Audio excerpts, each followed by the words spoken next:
So the finished product, it's all put back together. Out here on the tip, we have a little compensator, threads right on. And then this barrel, which is cooled actually because the barrel goes through there, and that stays really nice and chilly. So if you want to hang on to it there, otherwise you've got this position you can put your hands on and kind of hang on to it for dear life.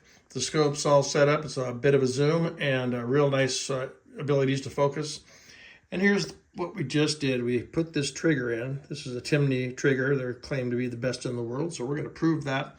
Had this gone out not too long ago, shot about 200 rounds with it. So much fun. But I'll reach down here and just hit this trigger and you can see what it sounds like. It's really hardly anything.